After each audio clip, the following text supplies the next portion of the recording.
Once 20th Century Fox approached Predator screenwriters Jim and John Thomas to write a sequel. They pitched 6 ideas, one of which was putting the creature in an urban jungle, which the studio liked. The eventual setting was Los Angeles, blighted by gang warfare during a severe heat wave, creating the ideal hotspot in which the Predator hunts targets. The script was then developed in just 3 weeks. A goal of the sequel was to expand on the Predator's origins and motives, showing the creature has been visiting the planet for centuries. Producer Joel Silver invited director Stephen Hopkins, who drew his interest while directing A Nightmare on Elm Street 5, The Dream Child. Hopkins would join on to continue the story of this franchise in his 1990 film, Predator 2.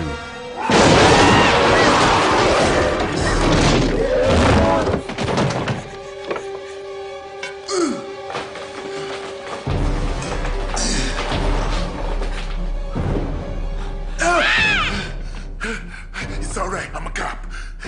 I don't think he gives a shit. Let them fight. You're a wizard, Harry. You're gonna need a bigger boat. I'll be back. Death has come to your little town, Jim.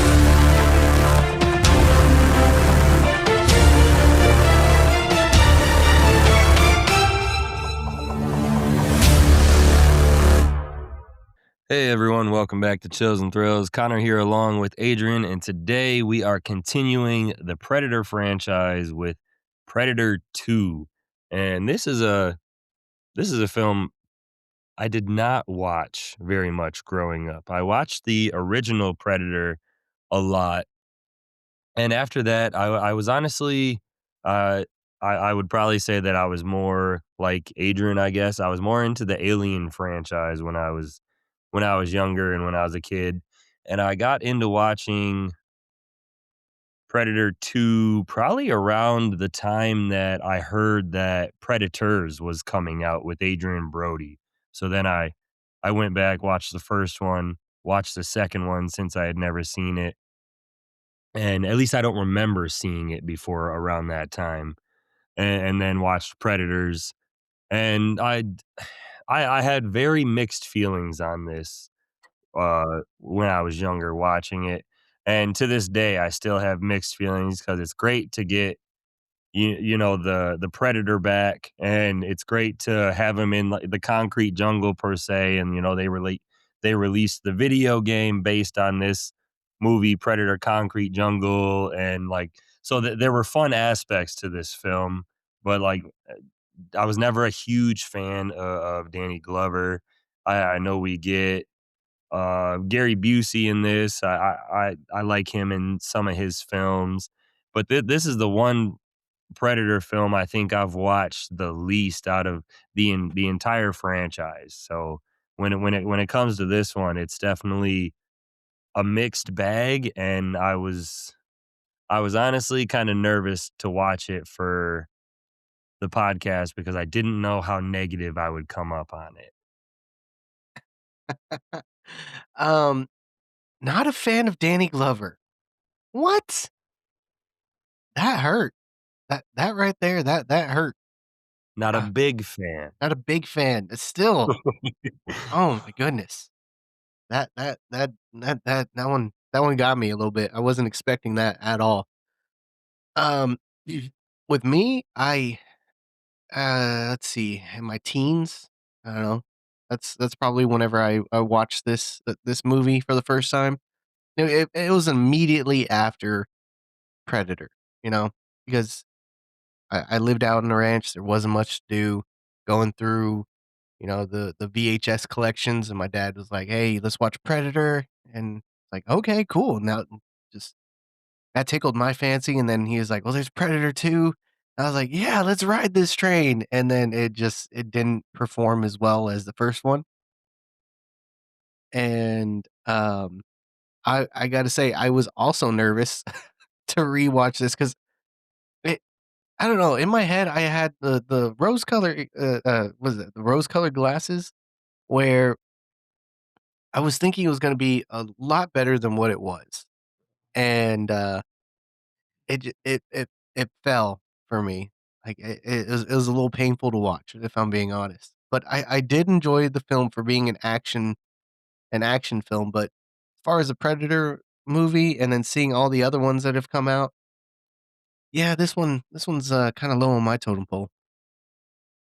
Well, when I was watching it, clearly, like, I don't remember I remember quite a bit of this film because 'cause I've watched it more recently than when I was younger, so, I mean, I've watched it in my 20s and mid-20s, late 20s. I watch it every so often, and I remember, like, alright, like, Bill Paxton is in this, like, I loved him in so many movies, like, So many. True Lies and Aliens and, so many other things. He was in the original Terminator for a little bit there, Mhm, and then I was a big fan of the Running Man, still a huge fan of that with Schwarzenegger, and then we got, Maria Conchita Alonso, who is in this film. I recognized her from The Running Man, and I was like, "Oh, I forgot she was in this," so, like, when she showed up, it gave me a little bit of excitement for this film, mhm, and it just didn't this film just didn't live up to, like you said, like, what I wanted it to be. Like, you get that first Predator, and if you watch these 2 back to back, I feel like you're still gonna have a blast with that first one, and then you're gonna come to this second one, and at least me, I was bored. It didn't have the Arnold effect and the Jesse Ventura effect and, like, just the huge cast that they had in that first one, and then you come to this, and we're not really getting the one-liners. We're not getting, like, clearly, we don't have, like, the jungle action, and it doesn't stand up, and I know some people, like, they love this second Predator film, and I was never one of those. I can put it on sometimes as, like, background noise and, like, things just when I'm bored, like, to watch, but it is very seldom that I do, and I hate to say that because this is genuinely most of the films in this franchise have been pretty good, and this is one of the ones I look at that I'm just like I'm looking at my movie shelf, and I'm looking at, like, this specific franchise, and I'm picking every other film over Predator 2 when it comes to when I wanna watch one while I'm doing research for other episodes or something, it's just that this was never the one that I went back to a lot. yeah. Yeah, same here. I didn't watch it a lot, but I did enjoy it. It was a movie I could sit down and I watched it, and then me and Jonah, my oldest, we sat down because we're he's sitting there, my goodness, I am so tongue tied today. Me and Jonah, we're on the mission. Like he wants to sit with me with these movies. And with all the movies that we talk about, yeah, he's pretty much sitting with me. I mean, excluding the Nightmare on Elm Street movies, just because it's not his jam. Freddy, he more aligns with Ghostface, and so I asked him if he wanted to watch Nightmare on Elm Street. He said, "Nah, I'll watch Scream." Like, okay, I respect that. With Predator, I was like, "You want to watch Predator with me?" He's like, "Oh hell yeah!" I was like, "All right, sweet." So we're watching Predator, and he kind of looked at me during this movie, and he was like, "This has got more Predator, and I like it, but I don't know about this movie." It's like, "Yeah, see, that's what I'm at because it does have more Predator, and it has, I mean, it has more action, I guess, but a lot more talking." I think that's what killed me. I like that there's a conspiracy theory, and then um, Mike Harrigan is, he's trying to get to the bottom of it, trying to figure out what's going on, and it's a little mystery, and I did enjoy that, but I don't know, this movie, uh, I don't know. You're up. Ma Maybe it got a little too complicated for the film that it was supposed to be, because like you said, it's got, like, the cops and, like, the gang violence and, like, the drug lords, and then you got the Gary Busey and, like, his super secret, like, I can't remember what exactly they were called, but, like, you got his team that he's leading going after the Predator and trying to capture it, and then, like you said, you got Kerrigan trying to figure that out while also trying to capture the Predator for killing, like, the gang members and then part of his team, and So there's just a lot going on, and I feel like it's not truly focusing on the predator like I want it to. So I think that's a major problem for me. Yeah, and I was talking to I don't even remember who I was talking to, but we're kind of discussing, going from Predator to Predator 2, and, it's like, okay, first movie in the jungle, he's hiding in the trees. Like, okay, yeah, that's great. Should the second movie should be like a different jungle or, somewhere where he's hunting, wildlife, and it's like, nah, concrete jungle. Yep, that's probably how that meeting went, you know? Yeah, I just before we dig a little too deep, I'll give you some background. That way we can keep going and get into like the behind the scenes and fun facts of the film and the plot and all of our favorites of this film. Cause like I said, there are things I like about this film. It is mostly negative for me, but there's definitely some highlights still in it. Yeah, let's get into it. So, Predator 2 is a 1990 American science fiction action film written by brothers Jim and John Thomas and directed by Stephen Hopkins and starring Danny Glover, Gary Busey, Ruben Blades, Maria Conchita Alonso, Bill Paxton, and Robert Davi. It is the second film of the Predator franchise with Kevin Peter Hall reprising his role as the Predator. Set 10 years after the events of the first film, Predator 2 focuses on a disgruntled police detective and his allies battling a malevolent and technologically advanced extraterrestrial. Predator 2 was released on November 21st, 1990, and was number 4 at the U.S. box office in its opening weekend, grossing over $8 million behind the films Dances with Wolves, Three Men and a Little Lady, and 20th Century Fox's own film Home Alone. And although it initially received generally negative reviews, the film has since gained a cult following.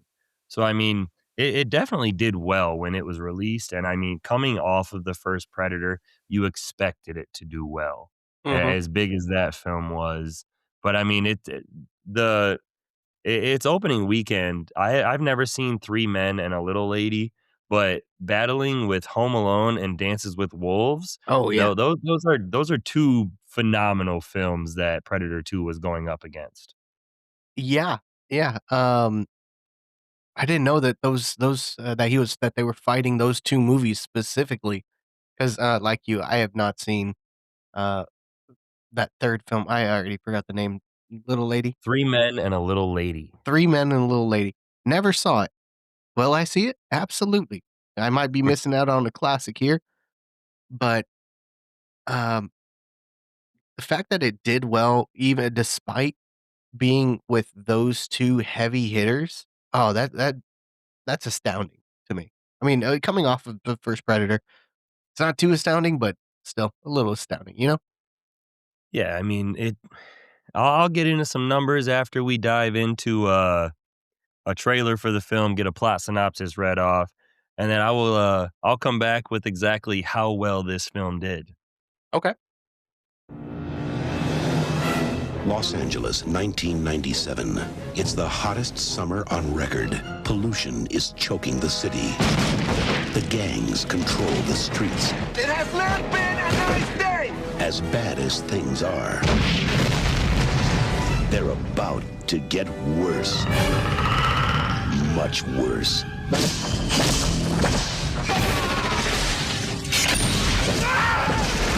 Whoever killed him is gonna pay. I'm gonna finish it. It has almost no weight. But it cuts like steel. Incredible. Whoever did this took out 4 men armed with machine guns by hand. You don't know what you're dealing with. Otherworld life forms, drawn by heat and conflict. He's on safari. Lions, tigers, the bears. Oh my.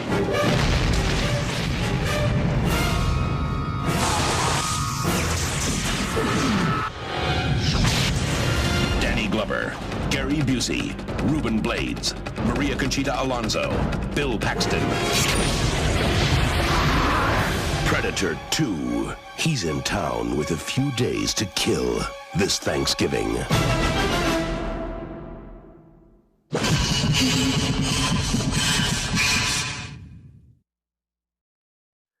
In 1997, Los Angeles is experiencing a heat wave and a turf war between heavily armed Colombian and Jamaican drug cartels.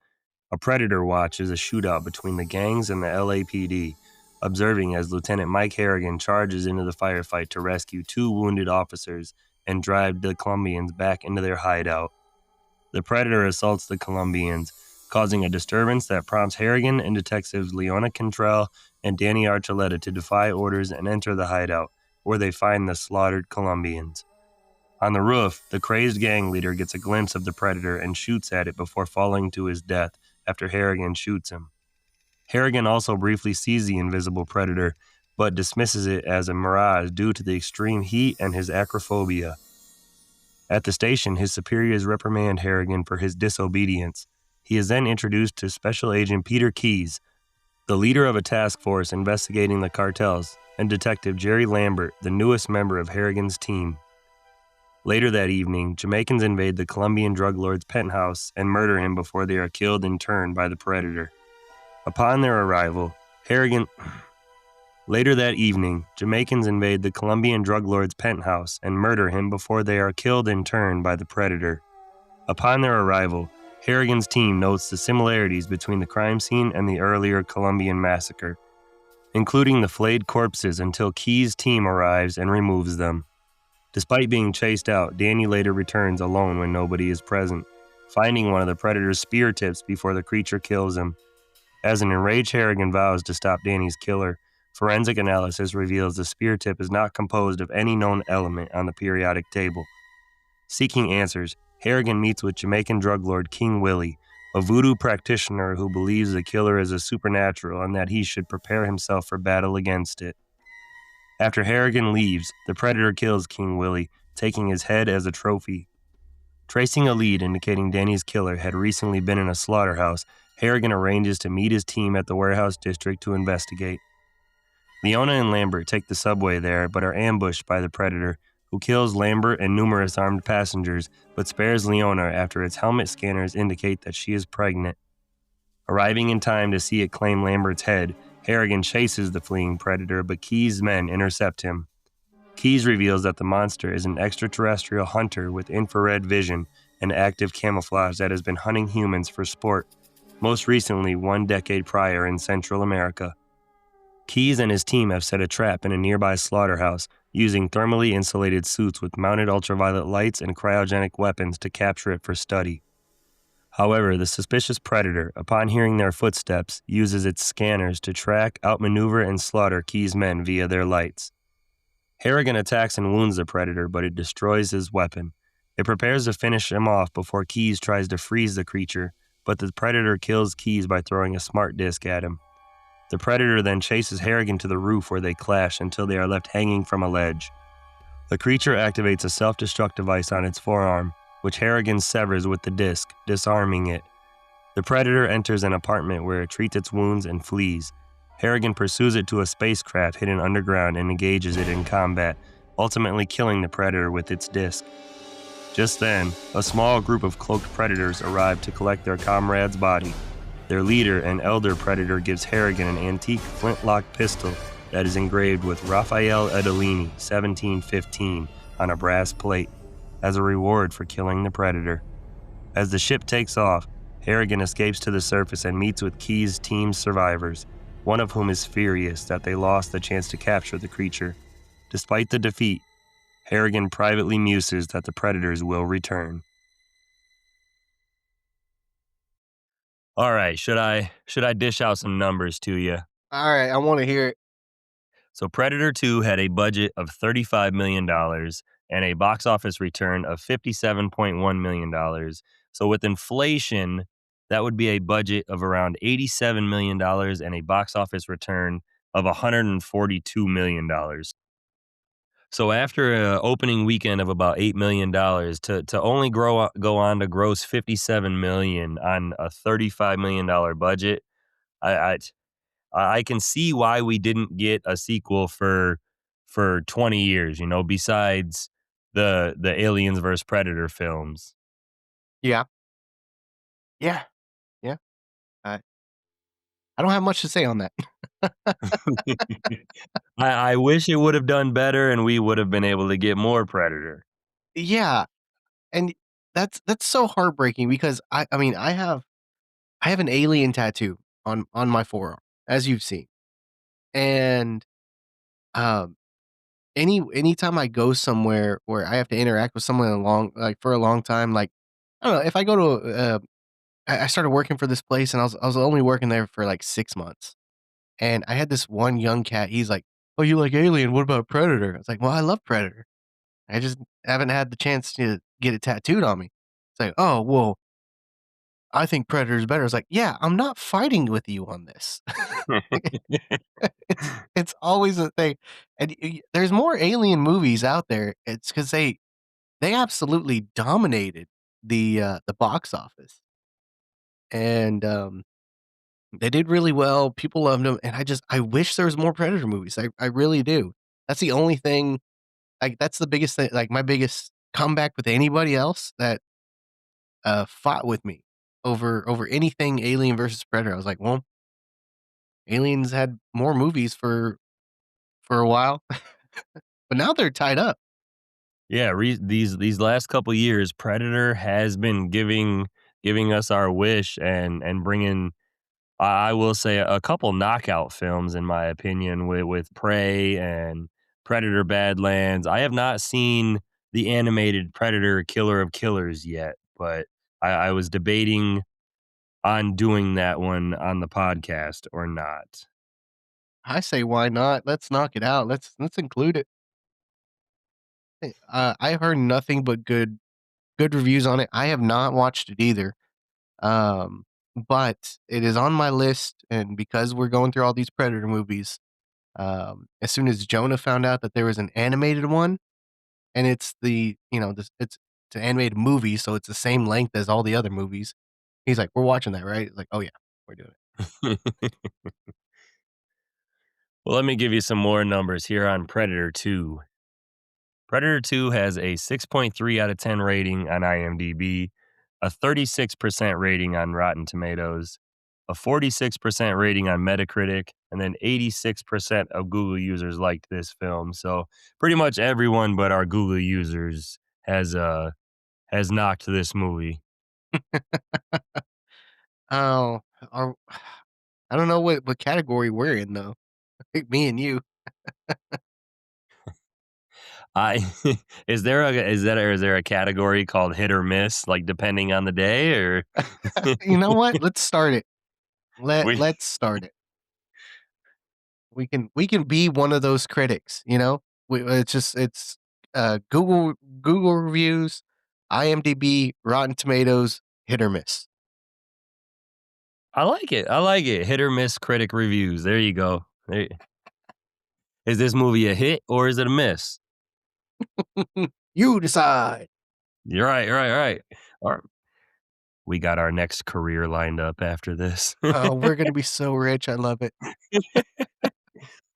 So my last number for you here is that there are 45 deaths in this film, averaging to one every 2.4 minutes, which is just a little slower than the first one. There was 76 deaths, averaging to one every about 1.4 minutes in the first film. So we're a little slower on this one, but the gorillas accounted for a lot in the first Predator. I mean, a little slow in the beginning and then absolute dynamite of a scene where they just destroy that whole camp, and then it slows back down, but there's still some killing to do. But the way that the deaths happen are just phenomenal and just well written, well directed, and well put.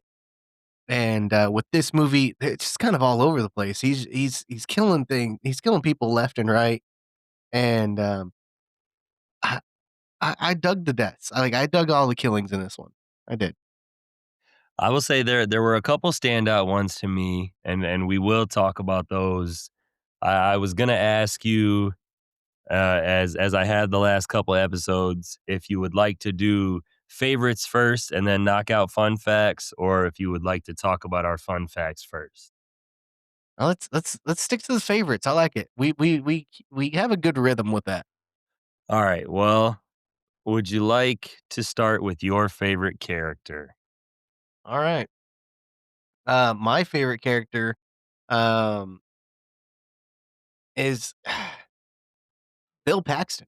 Jerry Lambert, just anything that Bill Paxton is in, I am immediately drawn to. He was Bill Paxton is in just about every single sci-fi um series franchise out there.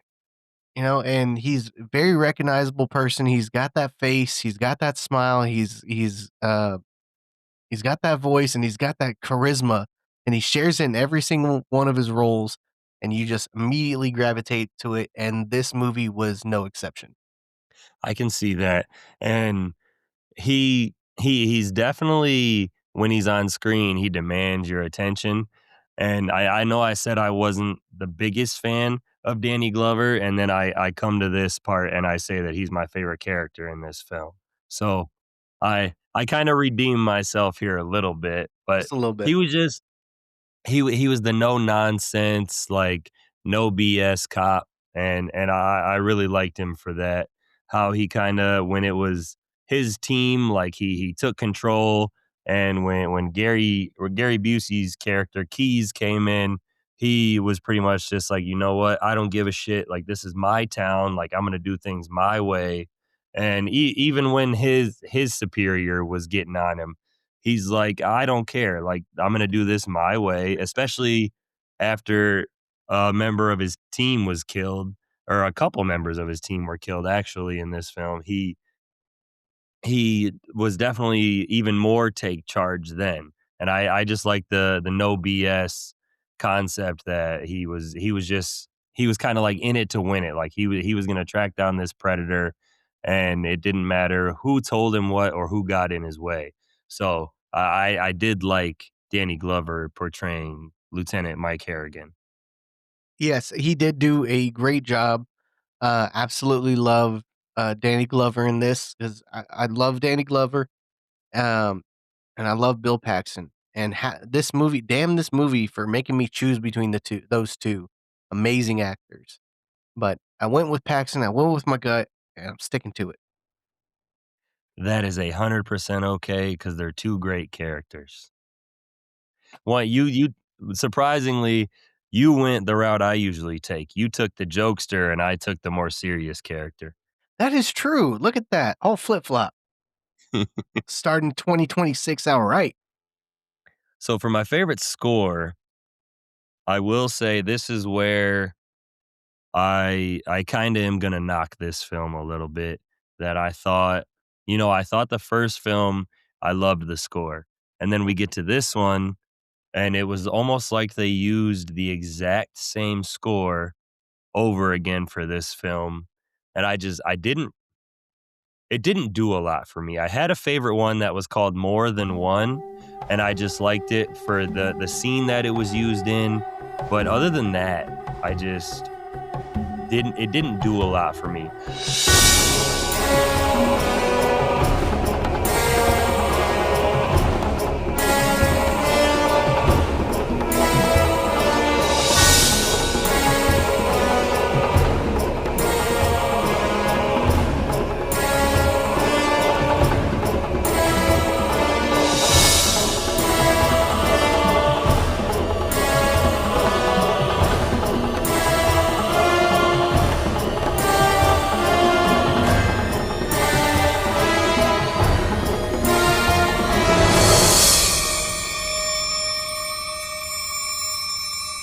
I like that they used that same music when, Harrigan was, kinda grieving over Danny's death.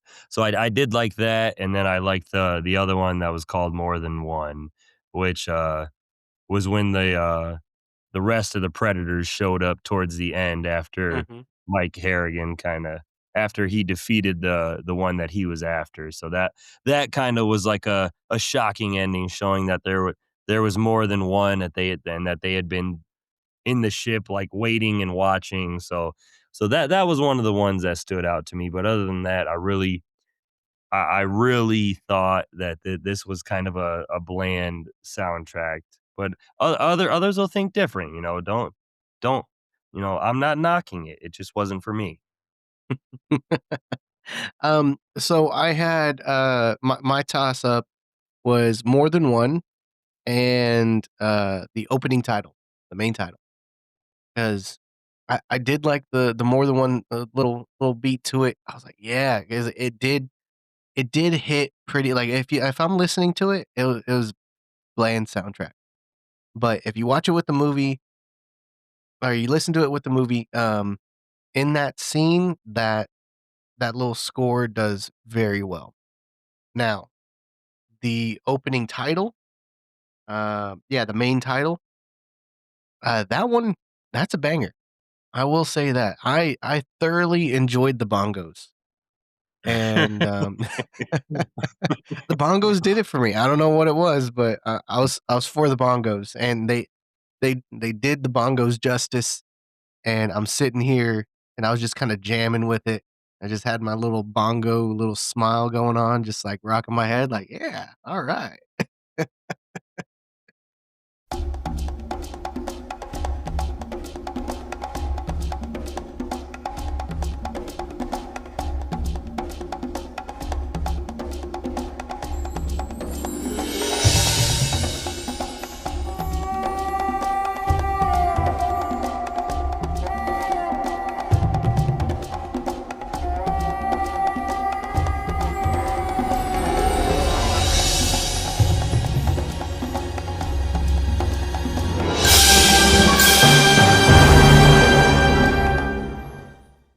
And I can agree with that. And like I said, I'm not trying to knock this too much, but when you reuse the same soundtracks, especially in a like they used it in a more superior film in the original, and then they use it in this one, like I need a switch up. I need something different, and that's what I got. That's what you got with the main titles, and then More Than One, that soundtrack. And like I know they reuse a lot of the original Predator music in like Predators and Mhm. The Predator. They reuse, but then there's also quite a bit of different music that you can lock on to a couple tracks here and there, so that like that's what I was looking for in this film, was something different than what they brought in the first film. And that's what I got then with More Than One. Yes. Yes, I agree. I mean, it was, as far as the soundtrack goes, this was a little bit lackluster. Um, I just, I wish there was more. I think this movie could have done with a little bit better of a soundtrack, something more booming, something more, I don't know, demanding of your attention, to really bring the scene together in a harder way, if that makes any sense. Absolutely, 100%. So what was your favorite quote from the film? My favorite quote, um, was a Predator quote, and it was, it is very creepy in the way that he does it. It's in the train scene, um, and he's walking up to Bill Paxton, and he's just, "Want some candy?" I don't know why, it's just the distortedness of it, and if you read I mean, if you're reading a quote and you're reading a script and you just see, uh, you walk up menacingly to Bill Paxton, who is aiming a semi-futuristic, pistol at you, and you read off, "Want some candy?" It doesn't hit, but watching that scene, yeah, I thought that was an incredibly creepy, scene, and I think that dialogue, um, definitely hit right. Okay, and that line gives me a chuckle for kind of how creepy it is, because it's definitely a little eerie. And I went with one a little bit more comedic, later on in the movie, and it's when Harrigan is actually chasing the Predator, and the Predator goes into the lady's bathroom, and he's crushing up like the glass and trying to take care of his wounds, and he busts out, and Harrigan comes in the house and scares the lady, and he goes, "It's all right, I'm a cop," and she goes, "I don't think he gives a shit." No matter what, that part makes me laugh in this movie. It's that's such a good little scene too. It's 'cause that's like, um, typical kind of, um, not really ghetto, but like, you know, but you know, she's got some sass to her. You know, a little sassy lady, and she's like, "I don't think he gives a shit." I don't know what it is, but you just hear her go, "Ah!" And he's like, "It's all right, I'm a cop. I don't think he gives a shit." And he just runs off and chases after it. Okay, I do have another, favorite quote. It's with, Tony Pope. Mike Harrigan, he's walking through the crowd, and then, Tony Pope just kinda pops in, he's like, "Hey, Harrigan, more victims, more mutilations," and then Harrigan just punches him, and he's like, "Fuck you," 'cause he was so jovial about it, like, he was excited, like, he's like, "What do you got to say about this?" And it just I mean, that's when you get that no nonsense cop, and it was pure gold.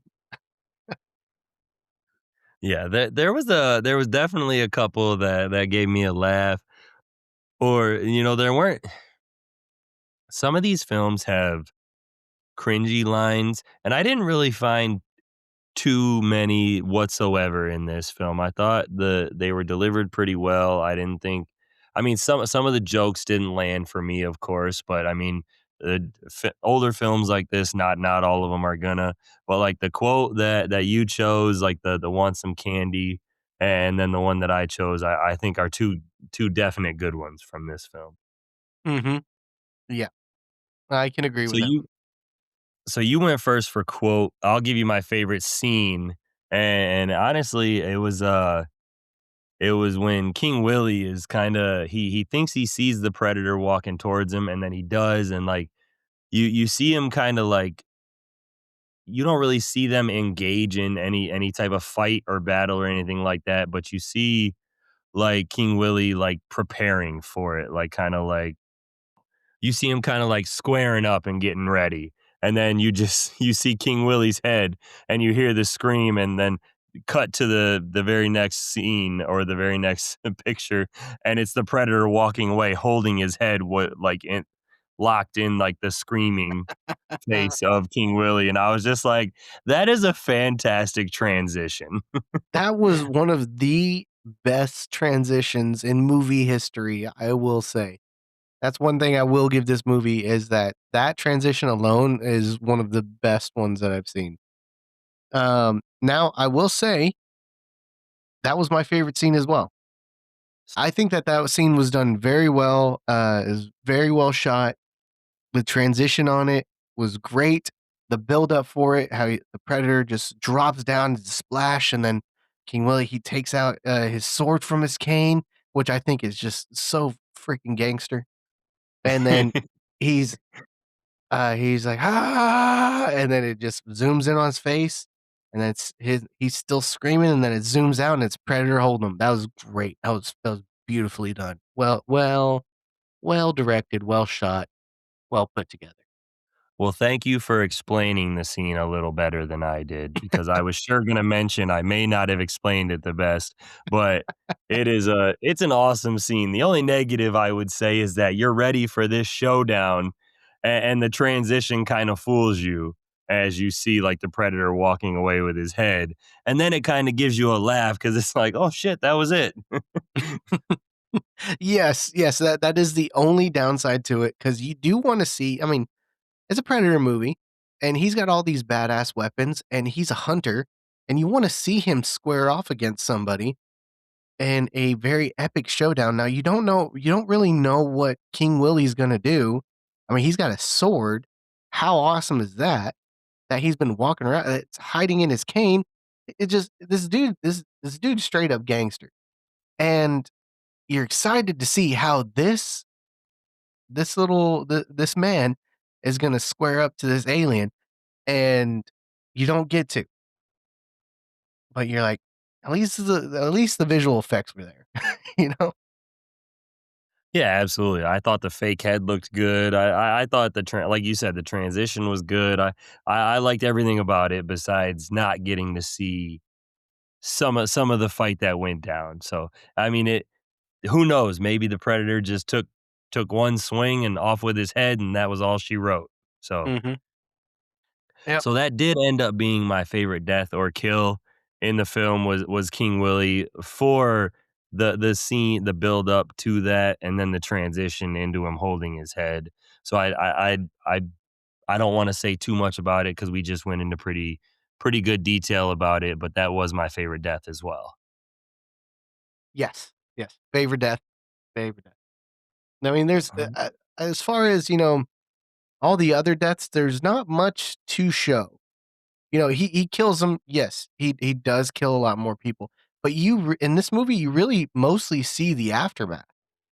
Yeah, And like the bodies strung up and skinned or things like that. Um, Gary Busey's character of Keys had kind of an interesting death where he gets cut in half by like the disc or like the frisbee. I can't remember exactly what it's called. yeah, that was a weird frisbee thing. That you, I'm glad that they upgrade it to have some blades, um, in AVP, because that was a weird looking weapon. I will say that. I always got a kick out of that. I feel like when Gary Busey's character gets cut in half, we see his lower half fall, but we never see the top half of him again. Where did that go? I love it. I, Maybe that's just me. no, no, I'm right there with you. Like, what did you do? What did you do with it? So that is all of our favorites categories as always. So why don't we run through some fun facts or behind the scenes facts before we get out of here? The first one I have is actually a pretty long one, so I will give you that and then I will bounce right over to you. Okay, I'm for it. So, the filming of the alley scene was very troublesome for the filmmakers due to the rough neighborhood. The alley was littered with garbage, most of which was used in the film, and plagued with large rats. Local residents, angered by the noise created by the film crew, would throw bottles and paper bags filled with feces from windows at the crew in the alley below. Worst of all, the film crew found a dead body hidden among the garbage. The most horrible places I've ever had to film in were the alleys in downtown Los Angeles, Shane Mahan commented. And Predator 2 was shot in a lot of these disgusting alleys. They were dirty and depressing and gross, with people peeing on walls. We'd be rigging something and there would be rats. So that sounds terrible. It sounds horrible. The fir- the first Predator movie almost killed the whole. That almost killed everybody. Just from the wilderness, and then this movie uh almost got killed by everybody else.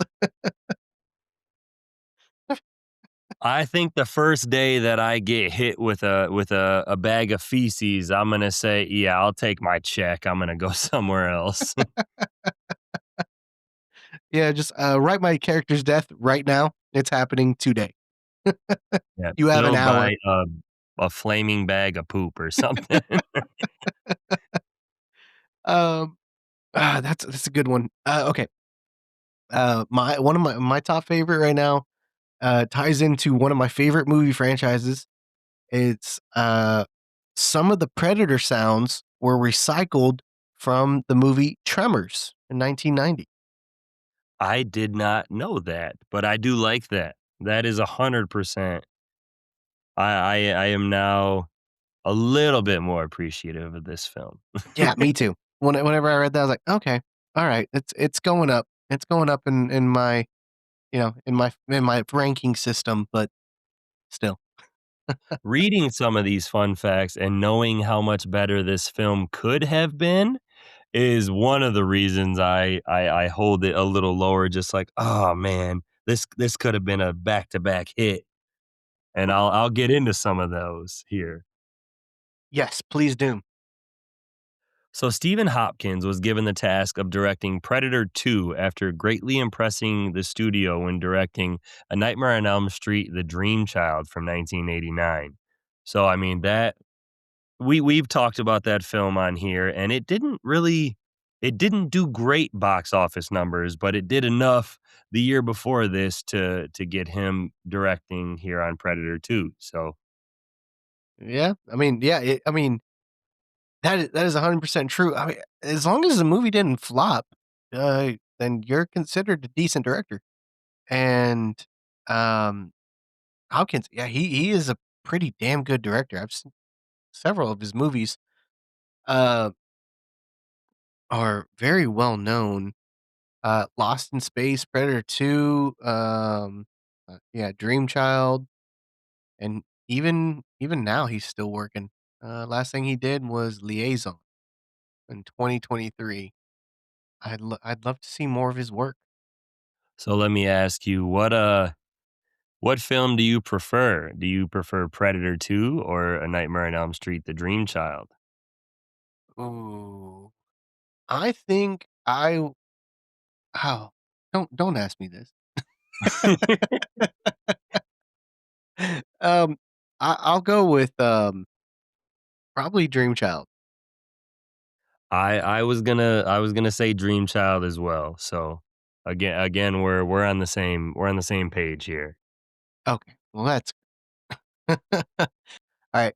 Kevin Peter Hall, who played the Predator, had studied African tribal dances in order to get into the feel and flexibility of the Predator and give him a personality. That is also phenomenal. Right? I loved that. That was my number 1, fun fact, and then I read the one about the tremors, and I was like, "Oh, man, Imma switch those, but that's still great. That is fantastic." Well, I like when characters or actors they put a little extra into it, or they do a little extra research, or they if you're in a fighting movie, you actually take like taekwondo classes or something like that. Just when they go the extra mile, it adds a little something to the film. Yes, absolutely. The above and beyond, um, oh, what are they called? Method actors? Some of them create just amazing, immaculate work, and then some of them 'em, they're just downright crazy, but I appreciate them all the same. So I'll give you something that could have vastly improved this film. And it's that Arnold Schwarzenegger said no to Predator 2 because of a dispute over money. According to producer John Davis, it was over an additional $250,000, which the studio refused to pay him. However, the director later stated that Schwarzenegger couldn't commit due to scheduling conflicts. Schwarzenegger declined to return as Dutch because he was busy working on Total Recall from 1990 at the time. Oh, good movie as well. Yeah, I will never take away Total Recall, the history of that, to have you come back and star in Predator 2. I am a massive fan of Total Recall, so that history can stay exactly where it's at. Yeah, yeah, I'll fall on that sword as well. Um, yeah, Total Recall, amazing movie, great movie. Oh, I know what I'm watching this week. Okay, You're welcome. thank you. Okay, okay. The subway attack scene was directly adapted from the first Predator comic book series. The producers thought it was so cool and wanted to use it in the film.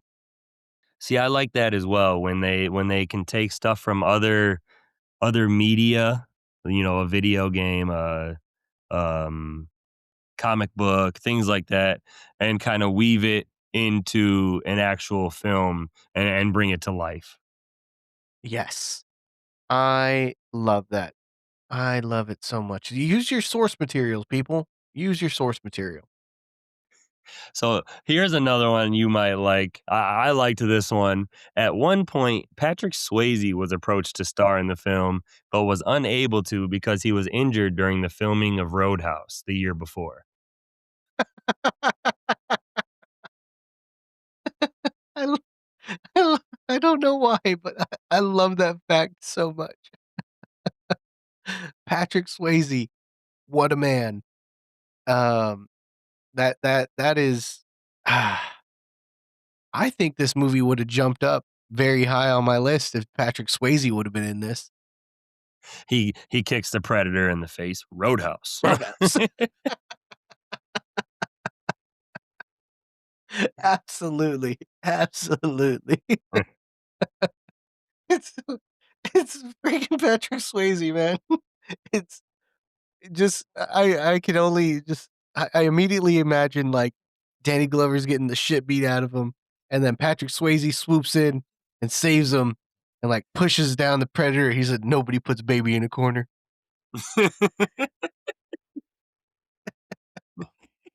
Nobody puts Glover in a corner. It's it's so stupid. I love it so much. The things that could have been. Oh, that would've been great. Okay. Alright, my next one is, the brief scene with the hunting party was the most expensive to make in the entire film.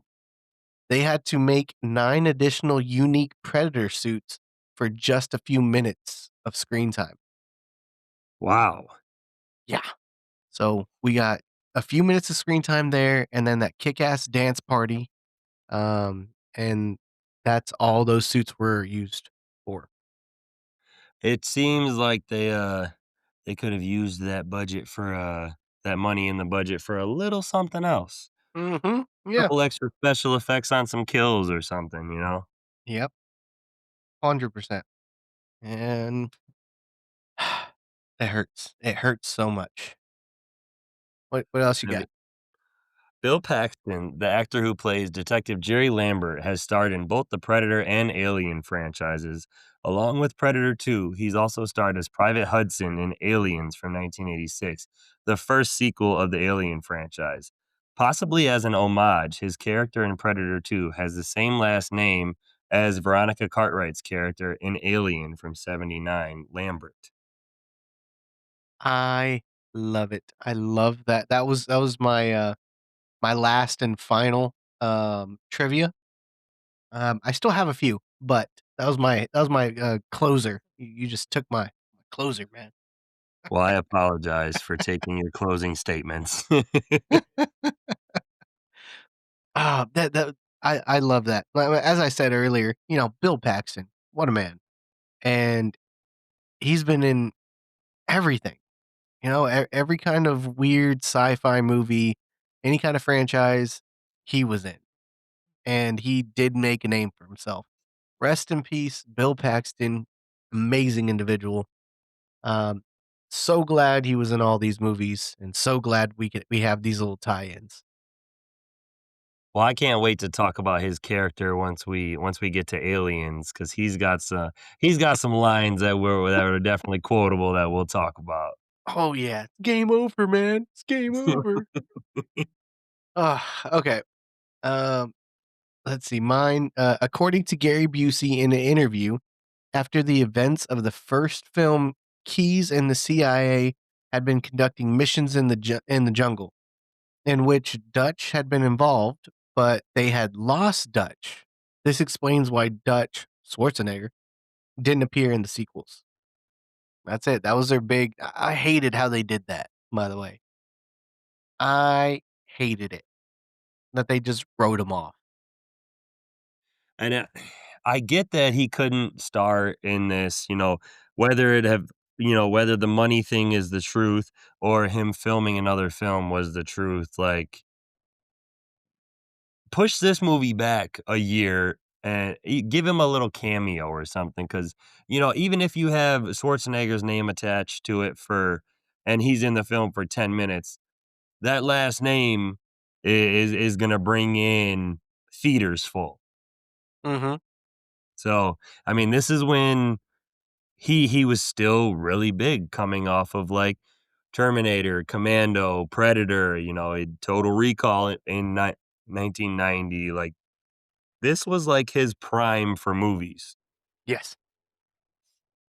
Absolutely. Absolutely. This was the golden era of Schwarzenegger, and I loved it. I could You can't take away that part of my childhood, even if you wanted to. I will fight you tooth and nail. I'm standing behind you on that one. I will tell you that. Um, okay, I got a good one. In the novelization of Predator 2, Keyes mentions Dutch's Olympian physique. This is likely a humorous nod to Schwarzenegger, who won Mr. Olympia bodybuilding competition 7 times before becoming an actor. Just, of course, again, showing how Schwarzenegger is the man. 100%. Mr. Universe. Ah, damn, it Yeah. came out Kermit the Frog in the end.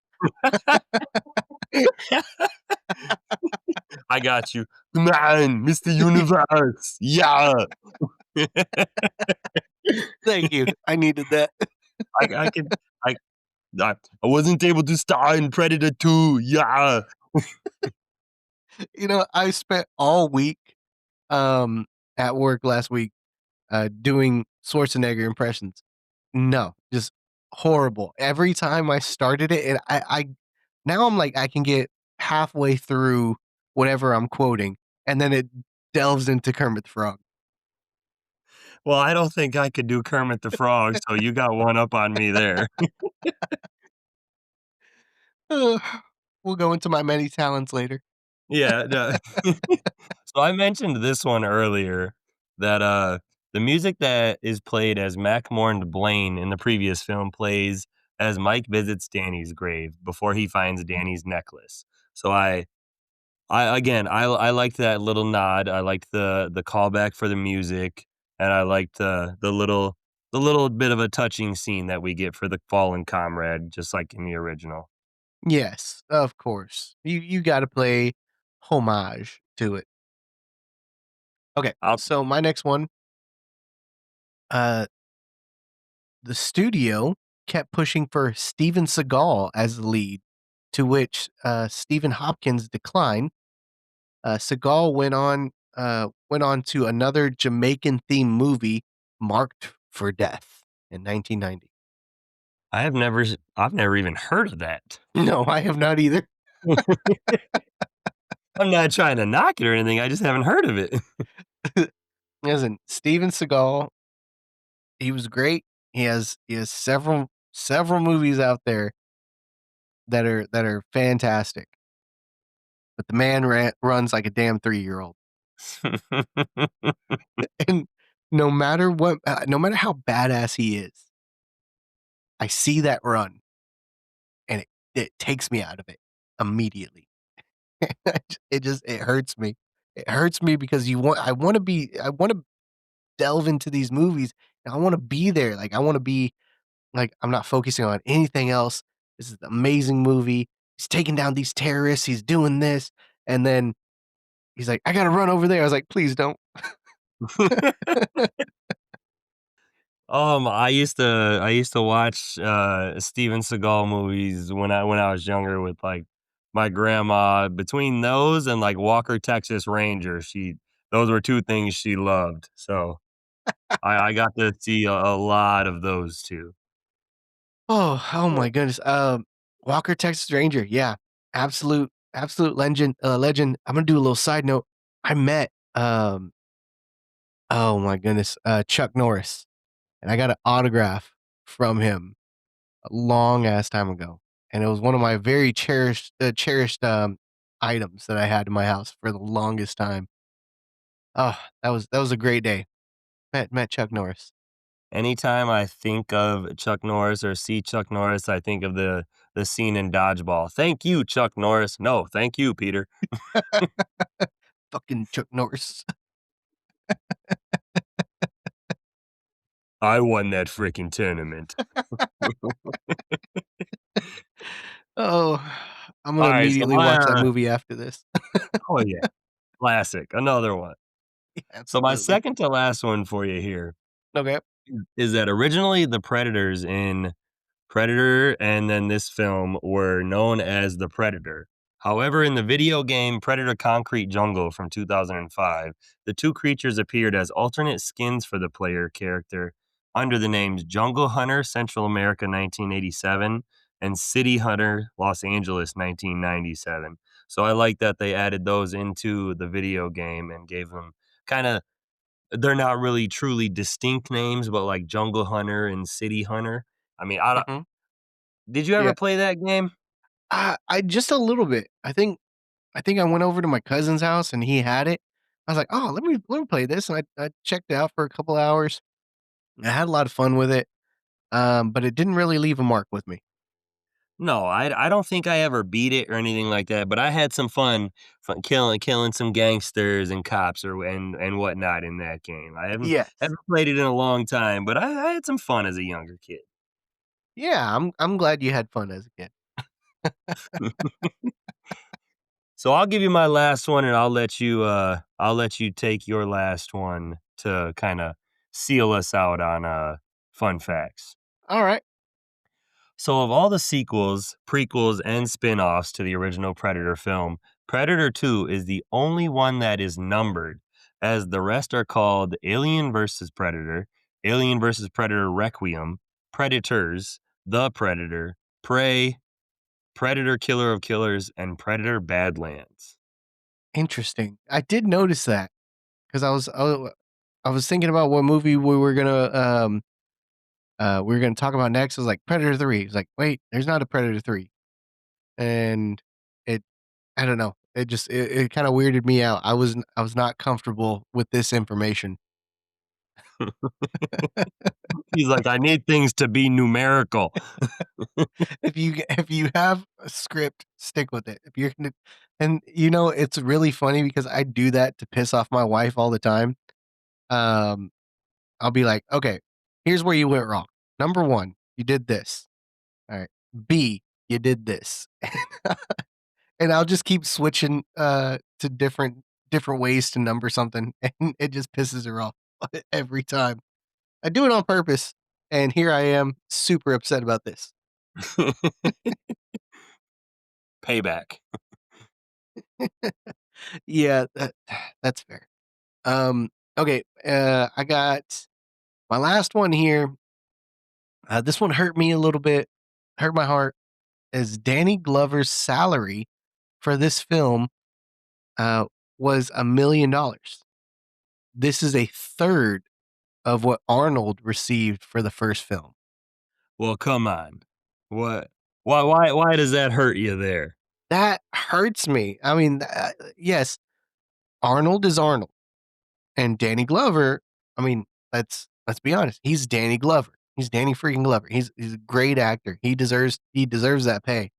And with Arnold, they paid him $3,000,000 for this movie, for the first movie, and it was an absolute success. And they wanted to do a second movie, and they got their lead actor, but only paid him a third of what the first lead actor was, you know? You knew you had a winning formula, but you paid your guy so much less. Like, I don't know, that one hurt me. I I can't say that Danny Glover wasn't a big star and coming into this film because it's not like I'm hating on his filmography or anything like that. He definitely wasn't no schmuck or anything like that. But I just don't. I mean, I don't think he was Arnold. And I mean, what's crazy is the first Predator film had a budget of what I found to be between 15 and 18 million is what it said. And your 3 million of that went to Arnold, and this one had a $35 million budget and only 1 million went to Danny. I mean, they definitely probably could have paid the man a little more, but I don't know. I've always been the guy who has Arnold's back. I mean, it's Arnold. So I can say in my mind, he would deserve more. He's the bigger action star, but you can't knock Danny Glover because he was a big action star back then as well. Exactly. So that's it for me for closing off of the fun facts. Um, I do have some beef with something. I would like to air this out before we jump into our final thoughts. That's all right Speak with you. your truth. Okay. All right. So okay, so this movie was a futuristic movie, right? Like cuz it wasn't super futuristic, but it was filmed in 1990 and or it aired in 1990 and they said in 1997 is when the film, takes place. S- So 7 years time, right? That track? Yep. Okay. So I I was watching the movie and it jumped out immediately that the detectives are the badass cops, Danny Glover, um, and his other coworkers, the other cops, the other badass guys, they the way they distinguish them is downright absurd because everybody else has regular firearms, right? But to make this futuristic, they swap parts on all of their firearms. Now, it's very obvious whenever you look at it. Like Mike's handgun is brushed chrome 357 Magnum, but he has this ridiculous black laser sight on top of it. And then you go over to Leona's handgun, which is a Sig, and it's I forgot hers was silver. No, hers was black, and then she had this silver attachment, and then yeah. So all the main cops, all the main people, they their weapons were just swapping parts. And that was it, and that was their futuristic style. It killed me because I love weapons, and I don't like that you you had this beautiful 357, and then you have this scope on it. Now I do love a good scope, but it was black, and then that I focused on that one, and then I started looking at everybody else's. Yeah, and then everybody had a black pistol with a chrome piece, and then a chrome pistol with black piece. And it was just it bugged me, and I think that was their way of showing that they were in the future. I did not think that something like that was gonna bug you. I had no idea where you were going with this, so I will say that the add-ons to the guns, trying to make them look, futuristic. Now that you mention it, they do kind of look a little silly in shots.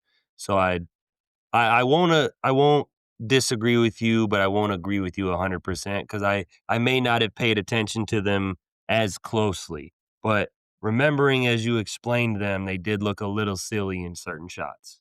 Yes, go on to IMDb, and then you look at the pictures, and there's a picture of all of them like around all the dead gangsters, you know, and um you could see all of their weapons, and you see some of the cops back there with just, like, standard black, uh oh my goodness, I'm gonna be off of this. I'm jumping off this, but this soapbox, but it killed me. It freaking killed me. I was like, "That's how you show futuristic." You gotta have the silver looking spacesuit that Gary Busey wears towards the end.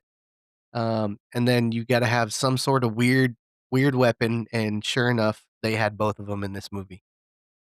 Well, after that, would you would you like to plug yours and your wife's podcast before you get out of here? And then I'll make you lead with some final thoughts right after because I am gonna say something that I'm gonna do a spoiler that might be controversial. Okay, now you got me intrigued. Alright, let me do the plug. Hey, everybody, please join me and my wonderful wife on the Make Me Believe podcast, where, I tried to convince her of everything supernatural, paranormal, and just downright creepy. Because I'm an avid believer and she is not, and I think that that dynamic is just absolutely hilarious. We are on all major platforms and love for you to give us a listen. All right, final thoughts. Here we go. Um, this movie, it's a good movie. I sat down. I can enjoy this movie, and I did enjoy this movie. It's from what I remember as a kid, it's a lot different from what I remember, but still enjoyable. Still, it's a damn good Predator movie. It's not one of my tops, but whenever you're coming from a high of, you know, Arnold and that wonderful perfect film and as a first film, and then you come to this, it's hard to step in those shoes. So I really don't think that no I think that no matter what you had, it's not gonna be comparable to the first movie, and, this one definitely shows that, but still, it's a movie that I can put on, and it's a movie I can enjoy, and I'm happy with it. All right. Well, I will say I can still enjoy this film. There are things about it I like. I'm I'm mostly will say that I'm pretty I can't say negative on it, but I'm pretty down on it. And I don't want to say negative because, like I said, I can still enjoy this. I there are things about it I like, and I've seen all the Predator films and all the AVP films. So many fans dislike Aliens versus Predator Requiem, and so many people's least favorite is the Predator. Shane Black's film, and it might be controversial and I'm spoiling it, but Predator 2 is my least favorite of the Predator franchise. It just something about this film doesn't do it for me. And like I said, the crazy part is I can still enjoy parts of the film, but as a whole, this is my least favorite of the Predator franchise, and I may get some hate for that, with people saying like, "What are you talking about? The Predator is terrible," or "AVP Requiem is terrible," and it's just like, you know what? Fight me in the comments. We can comment back and forth about this film, and I will tell you why you are wrong and why this is the worst one in the franchise. I would love to hear others' opinions and tell me why this isn't, and I will counter you, and we can do it respectfully, and we can have fun with it. So feel free to drop a comment under this and let me know why I'm wrong. Oh, I can't wait to look at the comments on this one. I Uh, really hope we get some because I I love debating movies back and forth. So bring it on. oh, I haven't gotten to a good movie debate in forever, like, just where it's I mean, whenever we got to me, you, and Drew, talking about the Nightmare on Elm Street movies, we were pretty close in line the whole time.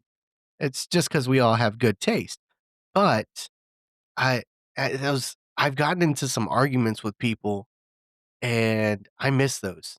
I do miss it because at some point, I'm gonna give up on the argument, and I'm just gonna start trolling, and Yeah, and well, it's your just so Facebook great. picture is stupid. No, Exactly. that's how you know you're losing. Oh. Yeah, well, that movie might be stupid, but your mom's a hoe. Oh my goodness. That makes me think of white chicks. "Oh, you wanna talk about About your mother." mamas. Yeah, that's absolutely how it goes down, anytime Ugh. I get bored in a, argument like that. Just posting a movie site randomly, "Terminator 2 sucks, fight me." Just and so it begins. Ugh. Oh, man. Alright. Alright. So final thoughts done. So, Of course, as always, I'll say thank you, Adrian, for joining me as we continue through the Predator franchise. We got many more episodes to come on this podcast as we release one a week or try to for you guys out there listening. So as always, thank you. Of course. Thank you for having me. It's always a pleasure. So clearly I said that we release one every week. So on our next episode, Predator 2 did have a direct sequel. It was followed 14 years later by Aliens versus Predator, but we will not be looking at that just yet. We will be looking at the 2010 film Predators, released July 9th, 2010. So we will save the AVP films for a little bit later of a date, and we will jump into this third solo Predator film. So I'm excited for that. I know a lot of people knock that one for Adrian Brody being the lead, but again, I will debate you on that as well on our next episode because I think he is great. I like him as an actor, and if you have a problem with him being the lead in that film, again, fight me in the comments. Ready to battle. Mm-hmm. I'll battle that one too. I'm right there behind you. So again, thank you. Thank anyone who's out there listening. We have Predators on our next episode, but until next time. See ya.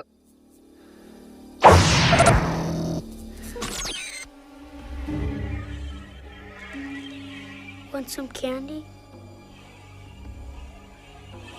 Brian! You come here right this minute. Mommy, I saw a ghost! Want some candy? Want some candy?